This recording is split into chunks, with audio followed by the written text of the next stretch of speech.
Pax Rally's travelled through some stunningly beautiful parts of Portugal, but there's not been much time to enjoy the scenery. And today, Stefan Peter Hansel had even less than normal. He started the day in second place overall, 2 minutes 21 behind leader Carlos Sainz. But today's conditions clearly suited the Mitsubishis better, and Stefan closed the gap substantially. He heads into the final test tomorrow, just 31 seconds off the lead. Despite losing his way during the stage, anything is still possible. And today's close call with a tree, despite winning the stage, shows just how much everybody is living on the edge.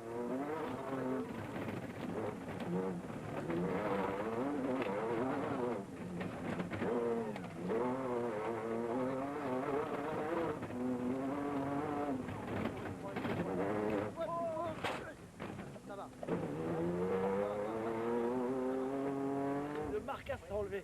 Ça décore. Qui me dit oh putain un arbre rouge. Un arbre rouge. Un arbre Mais à cet endroit-là, ça a dû prendre juste les roues. Et toi, ça t'a tiré. J'étais trop à l'intérieur le virage d'avant et je suis comme ça. Hop.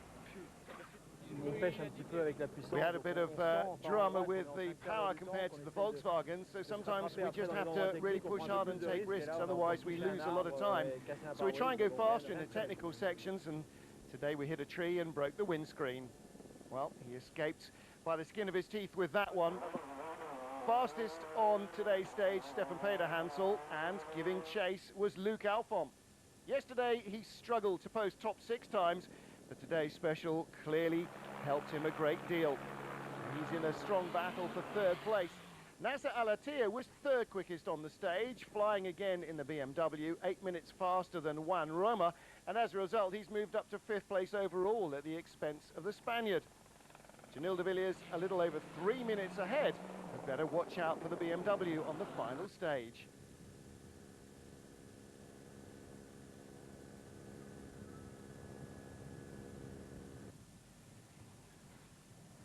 Carlos Sainz, the event leader, was first on today's test, and that, he said, was one of the major reasons why he wasn't quickest. In fact, he was behind the BMW and 2 Mitsubishis.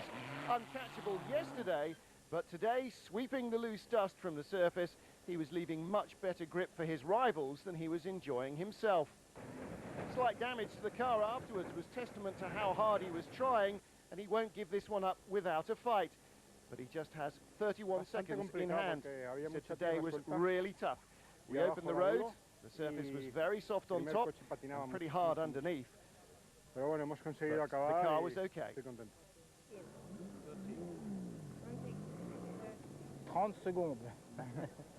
C'est les championnats du monde des rallyes. Sainz's co-driver Michel Perrin says 30-second lead, it's like the WRC, and indeed in terms of pace it certainly is. 5th fastest through the stage today was the 2nd and remaining Volkswagen of Janil de Villiers. We lost Dieter Depping yesterday. The South African charged from 6th to 3rd yesterday, but like teammate Sainz, lost time throughout the stage. He's dropped back to 4th place overall, more than a minute and a half behind Alphon. The first 2 cars on the road, it was really, really slippery, and I think it was the worst day to be first car, you know. So a little bit of a disadvantage for us. We went as quick as we could go. 6th fastest was the Portuguese Felipe Campos in his BMW. The top Portuguese driver has a 7th place position on the overall standings. Juan Roma 6.5 minutes ahead of him. Pedro Grancha almost a half an hour behind. So that's unlikely to change unless he has a major problem with his car.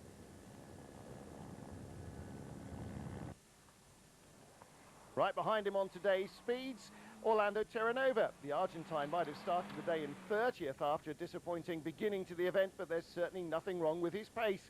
One of 3 BMWs in the top 7 times.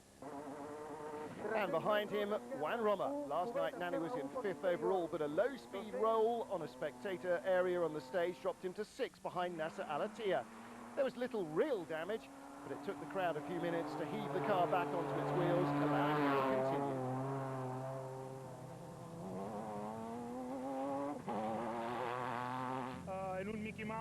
It was a real Mickey Mouse corner in a spectator area. We rolled at 30 Ks. The fans helped us get the car back onto its wheels, and we were able to make it through to the end, he said. Well, Geraint Chicherit had real dramas today. So too did a spectator who had a very close call. The Frenchman, well, he had a power steering failure just a couple of kilometers into the stage and had to complete the rest of it without any power steering. On the first climb after the start, the power steering broke, said Guerlain. We had to do 150 Ks with no power steering. Worse than driving a truck. It's just a nightmare. So Stefan Peder-Hansel, fastest on the stage from teammate Luc Alphon, Nasser Al-Attiyah making up the top three ahead of the two Volkswagens, with the rest of the BMWs giving strong chase. But the overall standings still have Carlos Sainz leading into the final day. 2 minutes 21 becomes 31 seconds. Alphon looks out of the battle for victory, but for Sainz and Peder-Hansel, there's all to play.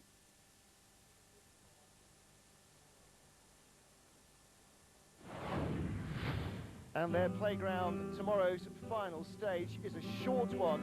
It'll be familiar to everybody on last year's Dakar. It was one of the two Portuguese stages then. 68 kilometres of sand and forestry. And if Sainz loses time like he did today, he'll lose the event as well. Join us tomorrow for the exciting conclusion of the Pax Rally.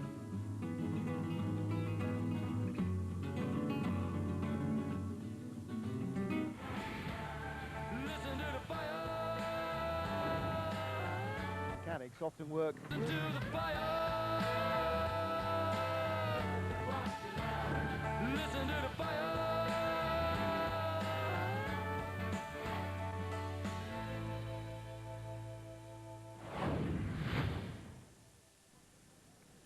Heading into the final day of the Pax Rally, the second ever Dakar Rally event, and Sunday in Portugal brings the fans out in huge numbers. Say hello to the camera.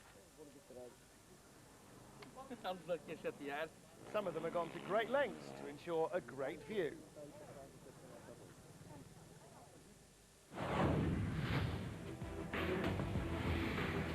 Final stage on the Pax Rally is a familiar one, and not just for Portuguese locals.